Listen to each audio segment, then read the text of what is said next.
उससे पहले एक अनाउंसमेंट करना था कि हमारा ये जो केयू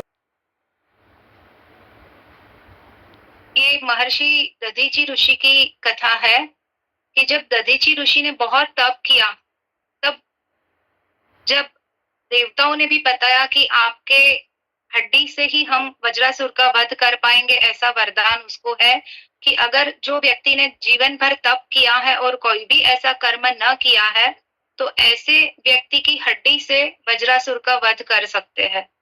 तो देवताओं ने विनती की और उस वक्त दधीची ऋषि की पत्नी जो प्रेग्नेंट थी और उसको बच्चा होने वाला था, फिर भी उन्होंने अपना देह त्याग किया और वहां पर देवताओं को अपने हड्डी से वो वज्र का धनुष बाण और जो अस्त्र बोलते हैं वो बनाने के लिए सहयोग दिया। तो हमें हर घड़ी वो देखना है कि हम किस तरह से अपने माध्यम से, वाणी के है, हमारे व्यवहार से है, हमारे सोच के माध्यम से कैसे हम लोग प्रकृति में या किसी और को सहयोग बन सकते हैं, कर सकते हैं, हमारी ओर से हम क्या अच्छा अवसर जीवन में किसी को प्रदान कर सकते हैं।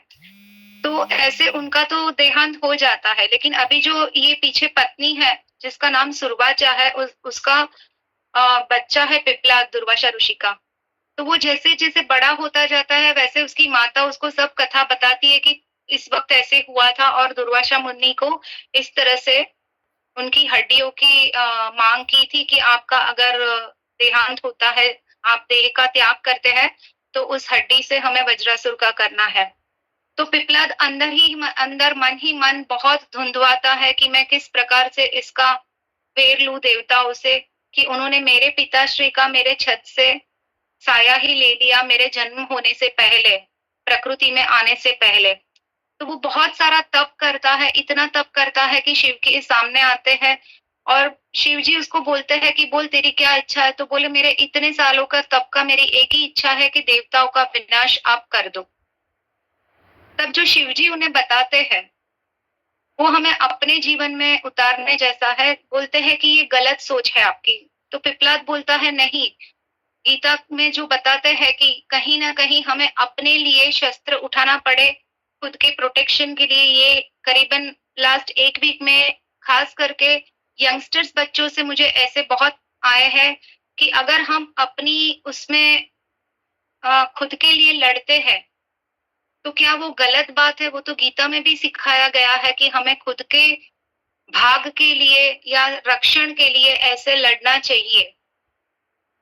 तो यहाँ पर शिवजी उनको बताते हैं कि ये तेरा गलत निर्णय है, तू और कुछ मांग। दूसरी बार बोल रहा है नहीं, आप मैंने जो मांगा है वो सही है।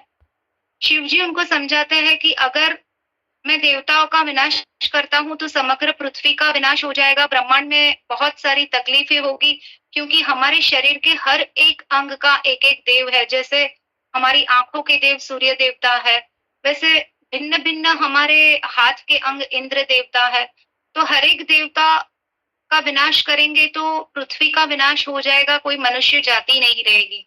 लेकिन वो इतना क्रोधावस्था में रहता है, कुछ भी सुन नहीं पाता है और फिर एक ऑर्डर की तरह, आज्ञा की तरह वो शिव जी को बताता है कि मैंने क्या कहा, आपने सुना नहीं शिव जी कि आप देवताओं का विनाश करिए, चाहे पृथ्वी ब्रह्मांड किसी का भी विनाश हो जाए वो मैं स्वीकार करने के लिए तैयार हूँ। तो जब हम क्रोध की अवस्था में रहते हैं हमारे जीवन में हमें भी बहुत सारी ऐसी परिस्थितियां आती है कि हम क्रोध करते हैं, हमें ईर्ष्या भाव उत्पन्न होता है, लेकिन हम वो स्वीकार नहीं कर पाते हैं कि किस प्रकार का हमारे भीतर से ईर्ष्या का अग्नि प्रज्वलित हुआ है और हम उसके पीछे क्या क्या कर्म कर लेते हैं और उसका परिणाम क्या आता है। तब शिवजी उसको बोलते हैं कि मैं तुझे अंतिम अवसर देता हूँ, तू सबसे पहले मेरे हृदय के अंदर जो अग्नि है उसको झांक के देख और उसके बाद तू निर्णय ले कि तेरा ये वरदान मुझे तुझे देना है कि नहीं।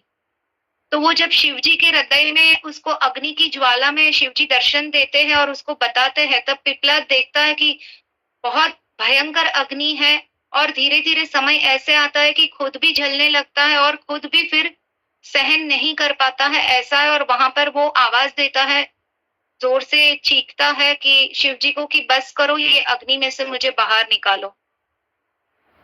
तब जब शिवजी शांत होते हैं, उनका अग्नि स्वरूप शांत हृदय में से करते हैं, तब वो बताते हैं शिव जी कि क्या अभी तू निर्णय ले रहा है कि मुझे ये करना है, देवताओं का विनाश कि नहीं करना है? क्या तेरा वरदान मैं तुझे क्या दूँ? तब पिप्पलाद बोलता है कि क्यों आप मुझे ऐसे अग्नि में डाल रहे हो? इसका अर्थ आप मुझे क्या बताना चाहते हो? तब शिवजी उसको समझाते हैं कि कभी भी हमें ईर्ष्या उत्पन्न भीतर होती है या क्रोध उत्पन्न होता है तो वो सबसे पहले जहाँ से शुरू होती है वहां से उसकी शुरुआत होती है, और जहां पर आपका आह्वान होता है कि सामने वाले के घर में या व्यक्ति में या जीवन में ऐसी घटना घटे, वहां पर जाके वो समाप्त होती है। लेकिन उसके लिए हमें खुद को भी स्वयं बहुत भीतर से आंतरिक रूप से आत्मा के माध्यम से झलना पड़ेगा, और वो विनाश उसके पहले स्वयं को होने वाला है। अभी भी क्या पिपला तेरी इच्छा है कि मैं सामने वाले को ये तकलीफ दे दूं? वैसे आपके पिताजी ने तो इतना अच्छा कर्म किया है कि उसने तो अपनी हड्डी भी सेवा में दी है कि जो राक्षस का विनाश हो। तो ऐसे अगर हड्डी का भी दान कर रहे हैं आपके पिताश्री और इतने पवित्र आत्मा है, तो उसका दान भी सर्वश्रेष्ठ गिना जाता है। तो आप तो उनके पुत्र हो, तो आप कैसे ऐसा सोच भी सकते हो? और फिर जब इतना शिवजी बोलते हैं और पिपलाद धीरे-धीरे शांत होता जाता है, और वो जो अग्नि की ज्वाला में उसको जो-जो महसूस हुआ, वो उसके अंतर मन पर अभी छूना शुरू हुआ। जब शिवजी ने ये बोला उसके बाद में, और धीरे-धीरे वो शांत होते जाता है और उसको समझ में आता है कि क्रोधावस्था में मैं क्या करने जा रहा हूँ, तो और इसके लिए मैंने कितना सारा तप किया और तप का मैं कहाँ पर दुरुपयोग कर रहा था। तो हम जीवन में कभी-कभी क्रोधावस्था में आ जाते हैं, वाणी का दुरुपयोग करते हैं, वर्तन बहुत गलत तरीके से हम लोग कर लेते हैं अपने स्वजनों से, परिवार से। ऊपर से हम बहुत मीठा बोलते हैं और अंतर से उसी व्यक्ति के लिए हम बहुत गलत सोच रहे हैं, लेकिन उसमें उस व्यक्ति को तो बाद में नुकसान होगा। सबसे पहले हमारा भीतर का जो अग्नि है वो प्रज्वलित हो जाता है, और जब वो अग्नि प्रज्वलित होता है, तब उसमें हमें कोई भी बचा नहीं पाता है, हमारे माता-पिता भी हमें बचा नहीं सकते हैं। सिर्फ और सिर्फ सत्संग और राम नाम जो है, नारायण के सत्संग में ही हम बच सकते हैं, और उसमें हमें थोड़ा-सा ज्ञात होगा अगर हम शांत मन से सुनेंगे, स्वीकारेंगे, अंतर मन में उतारेंगे और आचरण में लाएँगे कि ये मेरे से प्रज्वलित हुआ था। वरना हमें वो भी पता नहीं चलता है कि हमारे भीतर किस प्रकार की अग्नि प्रज्वलित हो गई है। तो ये त्योहार का अभी माहौल जो शुरू हो चुका है, उसमें हमें सबसे पहले आज मैंने 3 मैसेजेस सुबह में भेजे थे। वाणी पे हमें धीरे-धीरे नियंत्रण रखना है, विचारों में भी शांति रखनी है और बहुत सादगी भरा अंतर्मन रखना है।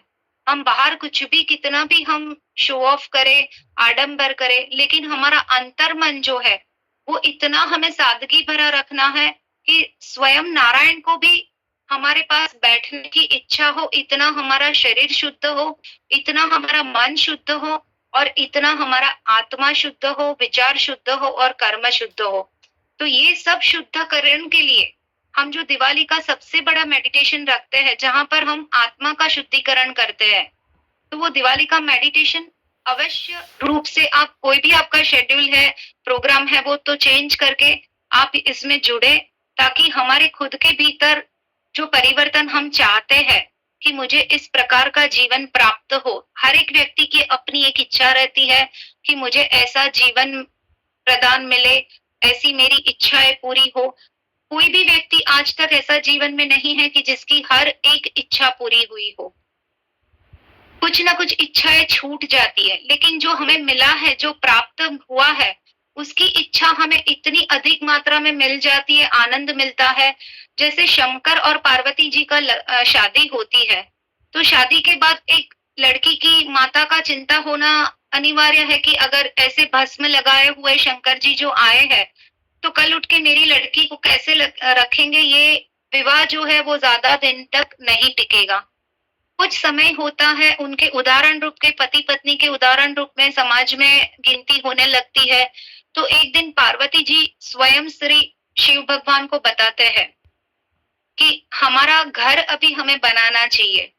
हर एक पति पत्नी का ये एक ऐसा इच्छा होती है कि हमें भी अपना खुद का घर प्रदान हो। तो शिव जी उन्हें बताते हैं कि क्यों तुझे घर चाहिए? तो बोले कि अगर गर्मी की मौसम है, तो एक छत रहती है या कुछ गर्मी में हमें तकलीफ होती है तो खुद का घर होता है, तो एक शीतलता मिलती है। तो शिव जी उनको बताते हैं कि वृक्ष के नीचे बैठो, आपको बहुत मीठी सुंदरता और शीतलता प्राप्त होगी। तो पार्वती जी उनको बताते हैं कि तो फिर ठंडी के मौसम में भी हमें एक घर चाहिए। तो शिव जी उस वक़्त बताते हैं, उसको स्मशान में लेकर जाते हैं और बोलते हैं यहाँ पर जो चिता की अग्नि प्रज्वलित है, उसमें से हमें अग्नि खुद के भीतर लानी है, ताकि हमें शीतलता के सामने रक्षण मिले। तो बोला बारिश के उसमें कैसे रहेंगे? तब स्वयं शिव जी उनको बादलों से भी ऊपर लेके जाते हैं और बोलते हैं ये समग्र ब्रह्मांड अपना है, अभी आपको किस घर की आवश्यकता है? तब पार्वती जी को समझ में आता है कि समग्र विश्व ब्रह्मांड के अधिपति से मेरा विवाह हुआ है। तो वैसे ही वो उनके अंतर की इच्छा धीरे-धीरे कम होती जाती है और शिव जी के शरण में आते हैं, शिव जी शक्ति जी के शरण में रहते हैं और ऐसे शिव और शक्ति का जो है, वो दैहिक संबंध नहीं है, आत्मा का संबंध है। तो वैसे अगर हम सत्संग में जुड़ते हैं, तो हमें अपने आत्मा से जुड़ना है, हमें शारीरिक रूप से यहाँ नहीं बैठना है, हमारे प्रश्नों को लेके नहीं बैठना है।